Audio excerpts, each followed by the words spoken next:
Hello students, welcome to my channel and welcome to my another video.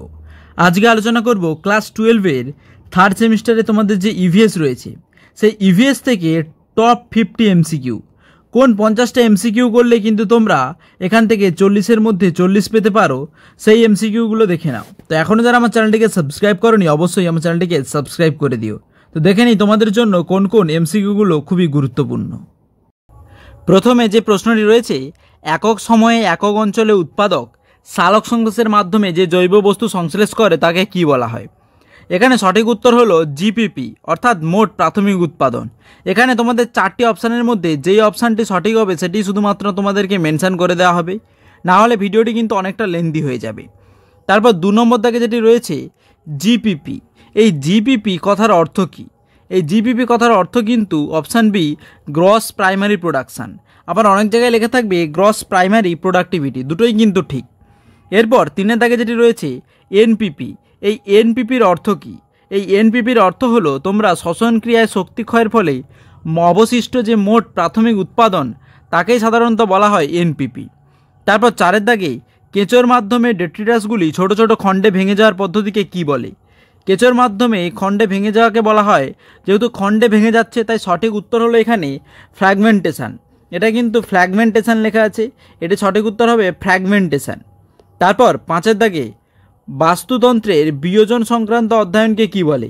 বাস্তুতন্ত্রের বিয়োজন সংক্রান্ত অধ্যায়কে বলা হয় টেফোনামি।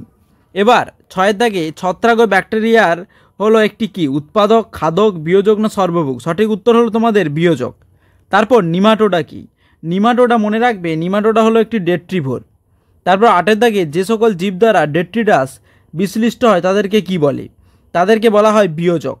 তারপর 9 দাগে প্রদত্ত কোনটি থেকে ডেট্রিটাস খাদ্য শৃঙ্খলের সূচনা হয়?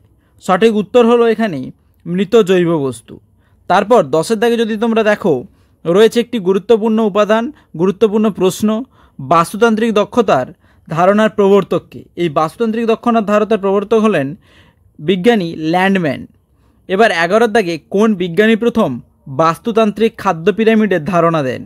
এখানে সঠিক উত্তর হবে তোমাদের এলটন। তারপর 12 দাগে ইকোলজিক্যাল পিরামিডের শীর্ষে অবস্থান করে কারা?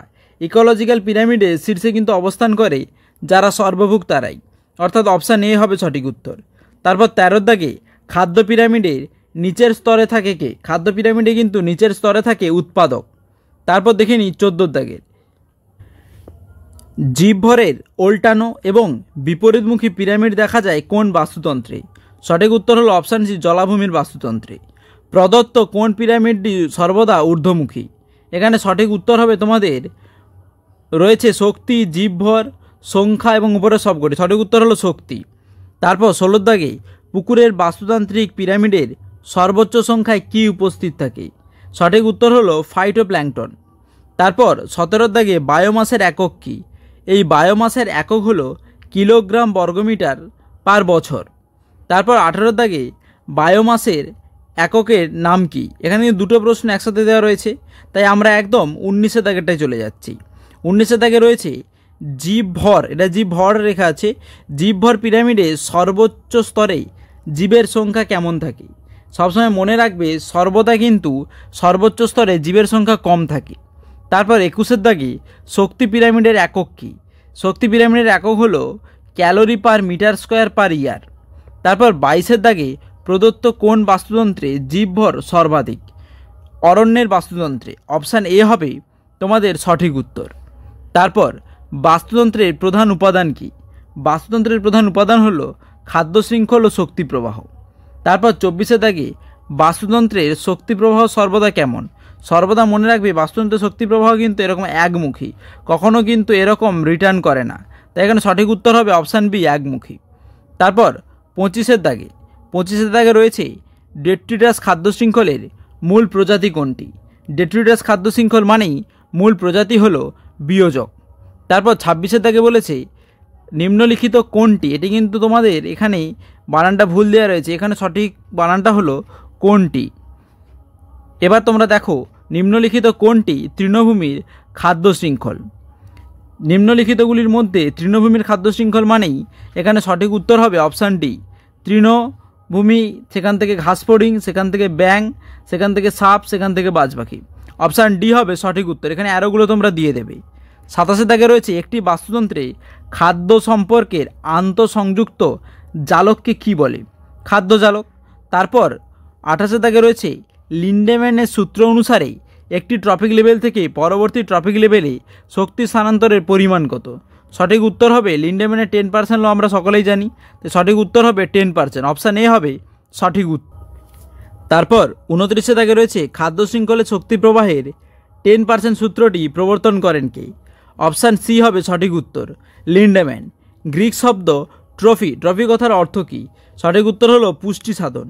তারপর 31 রয়েছে জু প্ল্যাঙ্কটন কি? জু প্ল্যাঙ্কটন হলো, মনে রাখবে, প্রাথমিক খাদক। কারণ প্রথমে থাকে ফাইটোপ্ল্যাঙ্কটন, ফাইটোপ্ল্যাঙ্কটনের পরেই সেখান থেকে কিন্তু প্রথমে ফাইটোপ্ল্যাঙ্কটন থাকে, ফাইটোপ্ল্যাঙ্কটন থেকেই কিন্তু তারপরে কিন্তু তোমাদের জু প্ল্যাঙ্কটন। তাই প্রথম যদি দেখো ফাইটোপ্ল্যাঙ্কটন এবং প্রাথমিক খাদক যদি দেখো তাহলে সেটা হলো জু প্ল্যাঙ্কটন। তারপর কর্কর খাদক। এই কর্কর খাদক তারা কোনটি? অর্থাৎ স্বভোজী, মৃতভোজী না সর্বভুক? এখানে কর্কর খাদক হলো তোমাদের মৃতভোজী। তারপর GPP minus R equal to NPP. এখানে যে আরটি কী ধরনের শক্তি? আর হলো, মনে রাখবে, শ্বসনজনিত শক্তি। তারপর 34 দাগে যে সকল ছোট ছোট প্রাণী অর্ধবিয়োজিত পদার্থকে খাদ্য হিসেবে গ্রহণ করে তাদেরকে কি বলে? তারা হলো ডেট্রিভোর। তারপর 35 বাস্তুতান্ত্রিক পিরামিড নামে পরিচিত কোনটি? সেটি হলো এলটোনিয়াড পিরামিড। তারপর 36 দাগে রয়েছে বাস্তুতন্ত্রের পিরামিড সর্বদা সোজা হয়। তাহলে কোন ধরনের পিরামিড সর্বদা সোজা হয়? সেটি হলো শক্তির পিরামিড। তারপর 37 দাগ, 37 দাগে তোমরা জানো তোমাদের যে শক্তি প্রবাহের ওয়াই মডেল, সেই ওয়াই আকৃতির মডেলটি কোনটি সঠিক? গ্রেজিং খাদ্য শৃঙ্খল দ্বারা গঠিত, ডেট্রিটাস খাদ্য শৃঙ্খল না বনভূমির খাদ্য শৃঙ্খল দ্বারা? এখানে কিন্তু তোমাদের সঠিক উত্তর হলো অপশান বি। কারণ 1 দাগ এবং 2 দাগ এই দুটি কিন্তু সঠিক। এটি তোমাদের বিবৃতিমূলক। মনে রাখবে তোমাদের কিন্তু অনেক ধরনের প্রশ্ন আসবে, তার মধ্যে একটা হচ্ছে বিবৃতিমূলক। সেই বিবৃতিমূলকে কিন্তু এই ধরনের প্রশ্ন থাকবে। তারপর 38-এ রয়েছে মৃত্তিকায় অধিক পরিমাণে অক্সিজেন উপস্থিতির ফলে বিয়োজনের মাত্রা বৃদ্ধি পায়, বিয়োজনের মাত্রা হ্রাস পায়। এখানে সঠিক উত্তর হলো অপশান ডি, কেবল একটাই হচ্ছে সঠিক। তারপর 39-এ দাগে রয়েছে বিবৃতি এতে কি দেওয়া রয়েছে দেখি। বিবৃতি এতে দেওয়া রয়েছে কোনো পুষ্টিস্তরে উৎপাদক প্রজাতি 5000 কিলো ক্যালোরি শক্তি উৎপাদন করেছে এবং তার চতুর্থ স্তরে তৃতীয় শ্রেণীর খাদক 5 কিলো ক্যালোরি শক্তি গ্রহণ করে মাত্র। তাহলে এখানে কোনটি সঠিক হবে? তত্ত্ব অনুযায়ী আমরা দেখছি এ যে বিবৃতি, এই বিবৃতির জন্য কিন্তু তোমাদের বিটি সঠিক হবে। তাই এখানে অপশান বি হবে সঠিক উত্তর। 39 দাগের প্রশ্নটি, বিবৃতি বলেছে কোনো পুষ্টি স্তরে উৎপাদক প্রজাতি যদি 5000 কিলো ক্যালোরি শক্তি উৎপাদন করে এবং ওই পুষ্টি স্তরে চতুর্থ স্তরে অর্থাৎ তৃতীয় শ্রেণীর খাদক 5 কিলো ক্যালোরি শক্তি গ্রহণ করে, তাহলে কোন বিবৃতিটি সঠিক?